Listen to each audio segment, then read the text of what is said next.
ఇది నా సంస్థానం.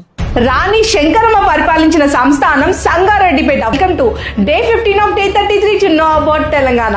నిజాంల కాలంలో మెదక్ ప్రాంతంలో ఉన్న పాపన్నపేట సంస్థానాన్ని రాణి శంకరమ్మ పరిపాలించేది.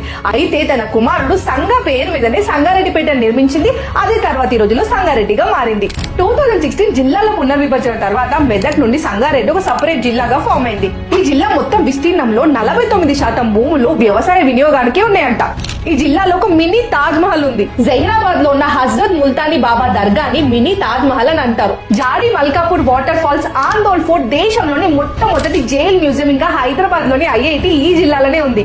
సదాశివ్పేట్ ఎంఆర్ఎఫ్ టైల్స్ కి ప్రసిద్ధి చెందింది. సంగారెడ్డిలో ఉన్న అతి పెద్ద ప్రాజెక్ట్ ఎం బాగారెడ్డి సింగూర్ ప్రాజెక్ట్ ఇంకా మంజీరా వైల్డ్ లైఫ్ శాంక్చురీస్ కూడా ఈ జిల్లాలోనే ఉన్నాయి. జోగిపేట, ఇక్కడ జోడిలింగాలు ఉంటాయి కాబట్టి ఈ ప్రాంతాన్ని అట్లా పిలుస్తారు. ఇక్కడ జోగినాథుని ఆలయం కూడా ఉంది. ఈ జోగిపేటలోని అంటరానితనాన్ని నిర్మూలిస్తూ భాగ్యరెడ్డి వర్మ తీర్మానం చేసిండ్రు. సంగారెడ్డిలో జరిగే అతి పెద్ద జాతర కేతకి సంగమేశ్వర స్వామి జాతర, బీరప్ప జాతర, నల్ల పోచమ్మ జాతరలు ఈ జిల్లాలో జరుగుతాయి. నందికల్లి రామలింగేశ్వర స్వామి ఆలయం అతి ప్రాచీన ఆలయం. కుచ్నపల్లి శ్రీ కాశీ విశ్వేశ్వర ఆలయం, రెండవ శ్రీశైలంగా పిలువబడే బీరంగూడ మల్లికార్జున స్వామి ఆలయాలు కూడా ఈ జిల్లాలోనే ఉన్నాయి. ఇంకా సంగారెడ్డి జిల్లాలో ఏం ఫేమస్ చెప్పడం మాత్రం మరవకుండి. అట్లనే నెక్స్ట్ ఏ జిల్లా చేద్దామంటారు?